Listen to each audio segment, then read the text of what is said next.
The tropical Pacific is heating toward a peak that would rewrite modern records.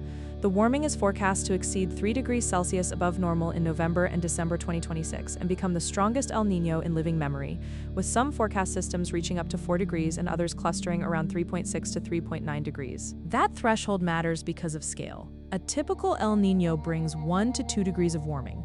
2 degrees alone is considered a really big event. The current anomaly has already climbed from about half a degree to about 2 degrees now, with subsurface heat at about 100 meters depth, sighted at about 8 degrees above normal, providing the reservoir to push the surface peak higher. Every 2 to 7 years, the cycle naturally appears and usually lasts 9 to 12 months, but the physics change when the starting point is hotter. Climate change lifts background heat and moisture, so this El Niño mobilizes more energy over already warmer seas and atmosphere. That is the assessment from the head of long-range forecasting, Professor Adam Scaife, who said confidence is unusually high for a seasonal forecast because the event is developing slowly over many months, and other forecast systems show similar extreme values, unprecedented since about 1950 and probably the largest since the 19th century. The path ahead explains the urgency. After a summer of extreme heat and drought, a wetter and stormier October and November is forecast for the United Kingdom.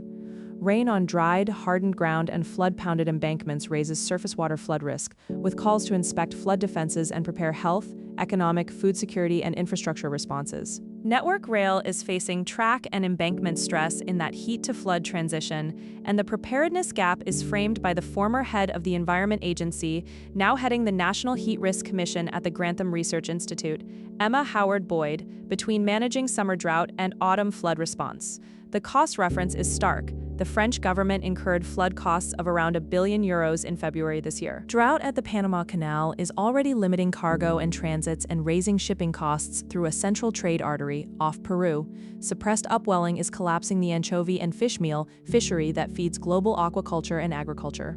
A suppressed monsoon threatens Southeast Asian palm oil and rice, while Australia faces drought and elevated wildfire risk, and price swings in coffee, cocoa, and sugar linked to Brazil and West Africa are showing how fast tropical harvest shortfalls transmit to world markets. The formulation is also described as a Godzilla Super El Niño on track to be the strongest on record, and research from WaterAid covering 44 years from 1982 to the present, examining the 6 strongest El Niños and 44 years of rainfall in 12 South and Southeast Asian cities with Bristol and Cardiff academics, finds the current event on track to be the biggest yet, suggesting 44 years of data may not prepare for what is coming. Direction of rainfall departure becomes more certain in strong events, magnitude less so. The larger hit to households is timed for 2027, not the autumn peak. Strong El Niño peaks in late 2026 were followed by potentially record warm years in 1998, 2015, and 2023 as deep ocean heat surfaces in the year after the winter peak, and 2027 is flagged as very likely to replace 2024 as the warmest on record and temporarily exceed 1.5 degrees above pre-industrial.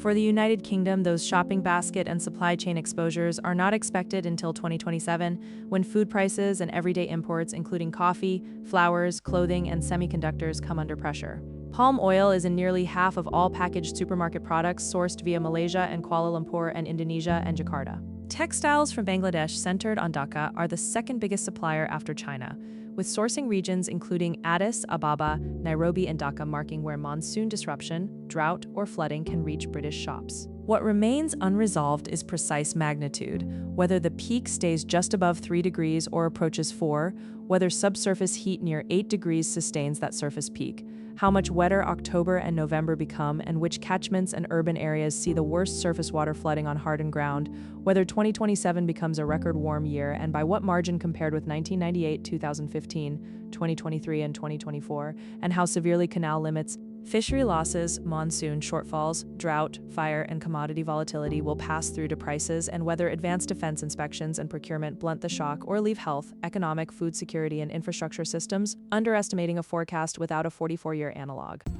Like and follow for more stories that matter.